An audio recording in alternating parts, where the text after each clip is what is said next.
L'incipit, dans sa prononciation latine, désigne les premiers mots, la première phrase, voire les premiers paragraphes d'un texte. Il s'agira donc pour cette première séance d'étudier l'incipit, mais je prolongerai ma lecture et je vous proposerai également d'aller un peu plus loin que cet incipit pour commencer cette première séance et de prolonger l'étude et la lecture sur les paragraphes qui suivent l'incipit. L'incipit, encore une fois, ce sont donc les premiers mots, la première phrase, voire les premiers paragraphes d'un texte. C'est une manière pour l'auteur de faire entrer le lecteur dans la fiction. Il y a des incipits extrêmement célèbres, que vous connaissez tous. Par exemple, dans les contes de fées, l'incipit est toujours le même. Il était une fois, n'est-ce pas? On peut rappeler également aux plus cinéphiles d'entre vous, ceux d'entre vous qui connaîtraient Star Wars, que Star Wars contient un des incipits textuels les plus célèbres de tous les temps, puisque chaque film de la saga commence par « Il y a bien longtemps dans une très lointaine galaxie ».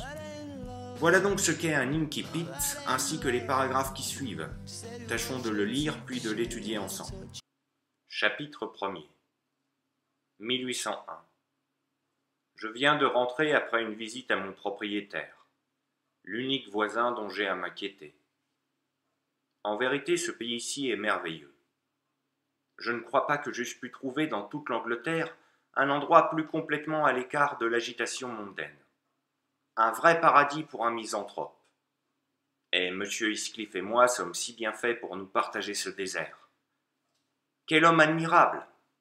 Il ne se doutait guère de la sympathie que j'ai ressentie pour lui quand j'ai vu ses yeux noirs s'enfoncer avec tant de suspicion dans leurs orbites, au moment où j'arrêtais mon cheval, et ses doigts plongés, avec une farouche résolution, encore plus profondément dans son gilet, comme je déclinais mon nom. « Monsieur Heathcliff » ai-je dit. Un signe de tête a été sa réponse.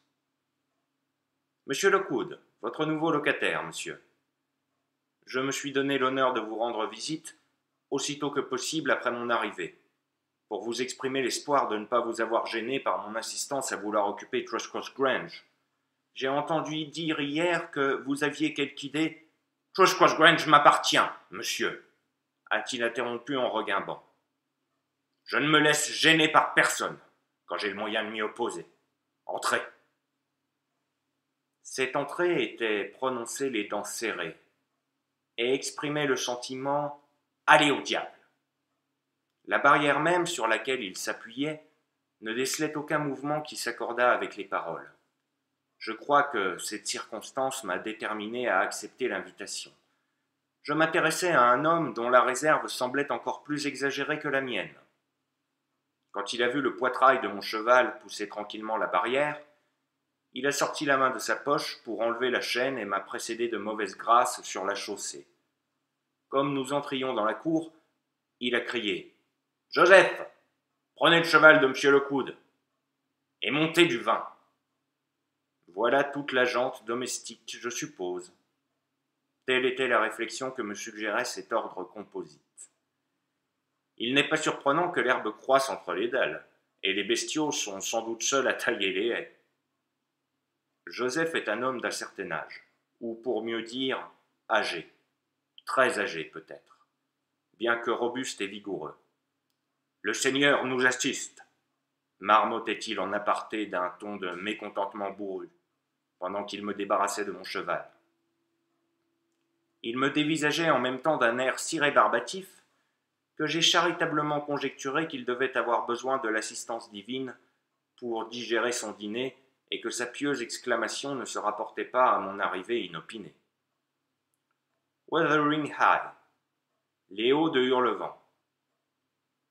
Tel est le nom de l'habitation de M. Heathcliff. Wuthering est un provincialisme qui rend d'une façon expressive le tumulte de l'atmosphère auquel sa situation expose cette demeure en temps d'ouragan. Certes, on doit avoir là-haut un air pur et salubre en toute saison. La force avec laquelle le vent du nord souffle par-dessus la crête se devine à l'inclinaison excessive de quelques sapins rabougris plantés à l'extrémité de la maison et à une rangée de maigres épines qui toutes étendent leurs rameaux du même côté, comme si elles imploraient l'aumône du soleil. Heureusement, l'architecte a eu la précaution de bâtir solidement. Les fenêtres étroites sont profondément enfoncées dans le mur et les angles protégés par de grandes pierres en saillie. Avant de franchir le seuil, je me suis arrêté pour admirer une quantité de sculptures grotesques prodiguées sur la façade, spécialement autour de la porte principale. Au-dessus de celle-ci, et au milieu d'une nuée de griffons délabrés et de bambins éhontés, j'ai découvert la date, 1500, et le nom Arthur Earnshaw. J'aurais bien fait quelques commentaires et demandé au revêche propriétaire une histoire succincte du domaine, mais son attitude à la porte semblait exiger de moi une entrée rapide ou un départ définitif. Et je ne voulais pas aggraver son impatience avant d'avoir inspecté l'intérieur. C'est le moment de corriger le travail que vous aviez à faire pour aujourd'hui, mercredi 6 mai, avec les quelques questions qui vous étaient posées. La première et la deuxième question étaient extrêmement basiques et consistaient pour moi à ce que vous fassiez bien la différence entre un auteur et un narrateur. La première question qui vous était posée était « Qui est l'auteur du livre ?» Pour cela, il suffit de regarder la première de couverture. Il s'agit d'Émilie Brontë, une femme. En revanche, pour ce qui est du narrateur, celui qui raconte l'histoire écrite par Émilie Brontë, c'est un personnage masculin, et le narrateur n'est autre que Lockwood, un certain monsieur Lockwood. La troisième question qui vous était posée consistait à vous demander qui est Heathcliff pour monsieur Lockwood. Eh bien, pour monsieur Lockwood, Heathcliff est son nouveau propriétaire, n'est-ce pas? Puisque Lockwood, semble-t-il, a décidé récemment de venir emménager dans ce coin de campagne. Monsieur Heathcliff possède 2 maisons. Il possède une maison qui s'appelle les Hauts de Hurlevent et il possède une autre maison qui s'appelle Thrushcross Grange. C'est un nom quelque peu difficile à prononcer pour un non-anglophone. Donc je vous suggère tout simplement le long de cette séquence de l'abréger en Lagrange. Heathcliff réside donc dans la maison appelée les Hauts de Hurlevent. Quant à Lockwood, il s'installe en tant que locataire de Heathcliff dans la grange. Enfin, la dernière question qui vous était posée consistait à vous demander pourquoi Lockwood a-t-il choisi de s'installer ici et de justifier votre réponse par une citation. Eh bien, il semblerait que Lockwood ait décidé de s'installer ici car il recherche une certaine tranquillité. En tout cas, on voit bien qu'il cherche à fuir la ville. Si vous prenez votre texte à la page 12 et à la ligne 3, vous avez comme passage « Je ne crois pas que j'eusse pu trouver dans toute l'Angleterre un endroit plus complètement à l'écart de l'agitation mondaine. Un vrai paradis pour un misanthrope, et M. Heathcliff et moi sommes si bien faits pour nous partager ce désert. » Cela est assez clair. Lockwood fuit l'agitation mondaine. L'agitation, où trouve-t-on de l'agitation à l'époque? À l'époque de l'apparition du livre en 1842, dans les grandes villes bien sûr. On peut donc supposer que M. Lockwood vient directement de Londres. Quant au mot et à l'adjectif mondaine, eh bien, il qualifie les personnes qui appartiennent à la haute société. On pouvait en déduire, dans sa façon plutôt soutenue de s'exprimer, que M. Lockwood fait partie de cette haute société londonienne et qu'il en a un peu marre de fréquenter tous ces gens qu'il considère comme étant plutôt superficiels et qui commencent un peu à le gonfler. Donc il a décidé de se mettre à l'écart, de se mettre au vert, comme dit l'expression, en allant quitter la ville pour s'installer à la campagne dans un endroit où il pourra trouver une certaine forme de calme. Un mot très important ici est le mot misanthrope. Vous avez une note de bas de page qui en donne la définition. Qui n'aime pas ses semblables, qui aime la solitude et évite la société. Donc c'était là-dedans qu'il fallait piocher votre justification et qu'il fallait développer l'explication dans votre réponse. Lockwood a décidé de s'installer ici pour fuir la société, pour fuir l'agitation de la ville et pour pouvoir se retrouver seul car il apprécie la solitude. Revenons-en, si vous voulez bien, à cette notion d'incipit qui est le cœur du cours auquel vous assistez.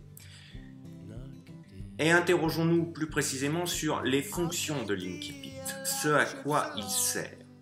En fait, au début d'un livre, il faut bien que le lecteur dispose d'un minimum d'informations qui sont élémentaires pour connaître d'emblée quelques éléments relatifs au contenu de l'ouvrage. Parmi ces éléments, le premier qui nous est communiqué et qui saute aux yeux car c'est le premier mot de votre texte, il s'agit d'une date, 1801. On nous renseigne ainsi sur l'époque, le contexte temporel. Puis vient le contexte spatial, à la 4e ligne avec Angleterre. Si vous regardez les images qui vont suivre, je vous indique avec un peu plus de précision où cela se situe. L'histoire se déroule dans le nord de l'Angleterre, dans une région appelée le Yorkshire, plus exactement le North Yorkshire. C'est une région extrêmement rurale, caractérisée par ces paysages de landes que vous pouvez voir ici défiler devant vous. D'autres informations essentielles que peuvent donner l'incipit, c'est bien évidemment des informations concernant les personnages, en particulier concernant les personnages principaux.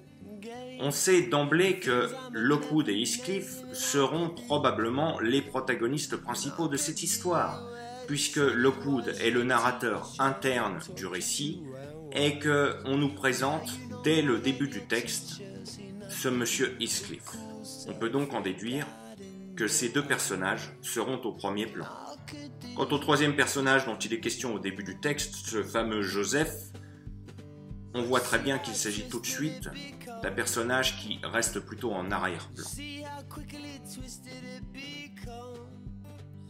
C'est le moment de sortir vos cahiers de brouillon et de vous livrer à un petit exercice d'écriture tel que nous avons l'habitude de le faire en classe. Donc, je vous laisse prendre votre brouillon et rédiger la question suivante.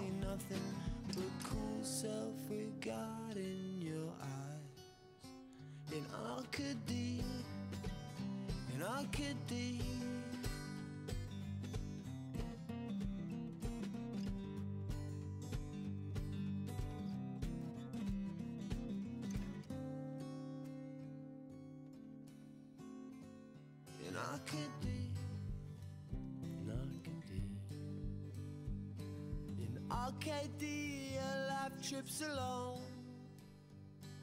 and pure and simple as the shepherd's song. Few seraphic pipes along the way. In Arcady, in Arcady, in Arcady, in Arcady, in Arcady. Quant à la méthode, pour que cela soit plus facile, je vous conseille de tracer un tableau au brouillon avec deux colonnes, une colonne concernant les traits de caractère et une colonne indiquant les justifications qui vous le permettent. Pour les traits de caractère, privilégiez l'emploi d'adjectifs. Nous nous attacherons à la correction de cet exercice dans la prochaine vidéo. Prenez votre temps pour le réaliser, une petite demi-heure sera amplement suffisante. Et je terminerai le cours vidéo d'aujourd'hui en récapitulant l'essentiel. L'essentiel du cours d'aujourd'hui porte donc sur la notion d'incipit et sur ses fonctions. L'incipit permet de donner des informations essentielles au lecteur dès le début du texte, mais d'un autre côté, il faut que l'auteur les dose savamment pour ne pas tout dévoiler d'un coup et que le lecteur ait envie de poursuivre sa lecture. Néanmoins, quelques informations de base s'imposent. On sait par exemple où cela se passe. Je ne crois pas que j'eusse pu trouver dans toute l'Angleterre un endroit plus complètement à l'écart de l'agitation mondaine. Grâce à cette phrase, nous savons que l'action se déroule dans la campagne anglaise. Quand ? En 1801, c'était le premier mot de votre incipit. On sait également quels sont les personnages principaux. Le narrateur, M. Lockwood, et Heathcliff, du moins pour l'instant. Enfin, à travers l'exercice que vous avez réalisé au brouillon, on peut tout de même déjà savoir ce qui les caractérise. En nous penchant par exemple sur le cas de Heathcliff, ces 2 premières pages fourmillent déjà d'informations qui nous renseignent sur son caractère. Vous trouverez joint à cette vidéo en lien dans Pronote un document Word ou PDF que je vous enverrai et qui pourra constituer une trace écrite pour cette séance 1. Nous corrigerons donc cet exercice réalisé au brouillon dans la prochaine vidéo et nous allons nous quitter avec quelques devoirs supplémentaires pour la prochaine fois, bien évidemment.